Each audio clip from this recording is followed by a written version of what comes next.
मी Republican भीमशक्तीच्या Vidarbha अध्यक्ष आहे चंद्रशेखर नामदेवराव भिमटे आणि चळवळीमध्ये वावरणारा एक सामाजिक कार्यकर्ता आहे.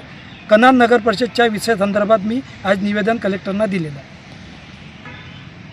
आणि या संदर्भात रितसर पत्रकार परिषद घेऊन आपली जे मी निवेदन दिलेलं आहे त्या संदर्भात पत्रकार परिषद घेऊन रितसर पत्रकारांशी बोलत आहे. काय प्रश्न आहे तुमचा? कन्हान नगर परिषदनी एक ठराव मांडला होता.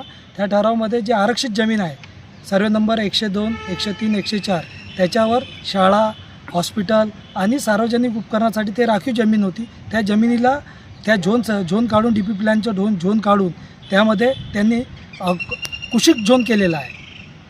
त्याच्या विरोधात मी सन्माननीय कलेक्टरला पत्र दिलेलं आहे. कोण जबाबदार आहे याला? म्हणजे आरक्षण चेंज कोणी केलं? या जे नियमबाह्य करून कन्हान परिषद नगर परिषदमध्ये जे निवडून आलेली बॉडी आहे, नगराध्यक्ष आणि BJPची बॉडी आलेली आहे, त्यांनी या झोन आर्थिक लेनदेन करून हे झोन काढल्याच्या माझ्या ठाम आरोप आहे. मध्यंतरी एक रॅकेट असं सक्रिय होतं की जी आरक्षित जागा असायची आणि जी झोन डिक्लेअर केलेलं असायचं, तर अशा वेळेस मोठी रक्कम घेऊन ते आरक्षण किंवा ते झोन ते सोडायचं अशा पद्धतीचं एक रॅकेट सक्रिय आहे. खरं आहे का? त्याला नाकारता येणार नाही, पण ज्यांच्याकडे आपण गावाच्या लोकांनी धुरा दिली होती निवडून त्यांना त्या विद्यमान खुर्चीवर बसवलं होतं, त्याचा त्यांनी दुरुपयोग केलेला आहे. जेव्हा की ते जे DP प्लॅन बनते ते महाराष्ट्र गव्हर्नमेंट बनवते आणि महाराष्ट्र गव्हर्नमेंट बनवल्यानंतर त्याला काढण्याचे अधिकार महाराष्ट्र गव्हर्नमेंटला आहेत.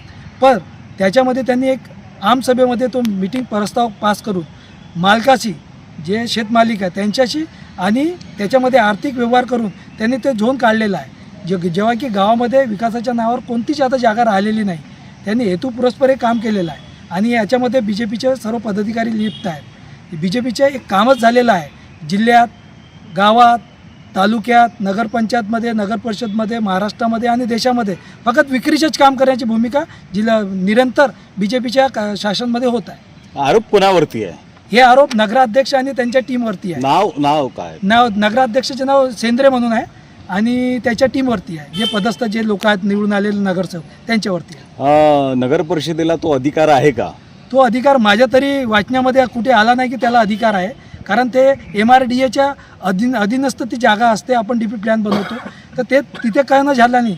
एक नाममात्र तिथून सूचना काढायची मग की बा आम्हाला आवश्यकता नाही आहे हे दर्शवायचं. जेव्हा की ते पब्लिक युटिलायझेशनची जागा आहे त्यांना नैतिक अधिकार नाही की त्यांनी ते दर्शवली पाहिजे, काढलं पाहिजे. पण त्यांनी हेतुपुरस्पर आर्थिक लेनदेन करून ते काढलेली आहे. ती जागा आरक्षित होती, अशा वेळेस ती जमीन NMRDA आरक्षित केलेली होती, तर संबंधित शेतकऱ्यांना त्या संदर्भातलं भरपाई मिळालेली होती का? नाही, ते नियम असा असतो की ते DP प्लॅनमध्ये MRDA जेव्हा आरक्षित करते त्यानंतर जेव्हा नगर परिषदला ती जमीन लागेल 10 वर्षाच्या कालावधीमध्ये ती जमीन नगर परिषद आपल्या अधीनस्थ घेऊ शकते. 10 वर्षानंतर ती जमीन अगर त्याला उपयोगात नाही आणली तर ती रिटर्न सन्मान्य ज्याच्या नावाने ते शेत राहते त्याच्या ते DP प्लॅनच कॅन्सल होतो. पण तसं न करता त्या प्रोसेसमध्ये न जाता त्यांनी हेतुपुरस्पर काही लेनदेन करून हा व्यवहार केलेला आहे. किती लाखांचा, कोटींचा आर्थिक व्यवहार झालेला असं तुम्हाला असं वाटतं? मला असं वाटतं की काही 25-50 लाखाचा आर्थिक व्यवहार झाला असावा. किती शेतकऱ्यांची जमीन या प्लॅनमध्ये गेलेली होती? 4 सर्वे नंबर आहे. 3-4 शेतकरी आहे. अग्रवाल नावाचे शेतकरी आहेत, त्यांच्याच लागून ते जमिनी आहेत. त्यांच्याच त्या जमिनी गेल्या 4 सर्वे नंबर गेलेले आहेत. त्याच्यात किती एकर जमीन होती? अंदाजान 10-12 एकर जमिनीचा लगभग असावा. मागणी काय? मागणी अशी की रितसर हे जे त्यांनी केलेलं कृत्य आहे ते अनधिकृत कृत्य आहे. त्याला त्यांनी रितसर मागे घेऊन ते झोन जसंचं तसं ठेवावं आणि जे जमीन आहे त्याला तिथे कोणत्याही शासकीय उपकरणासाठी कामात आणावे.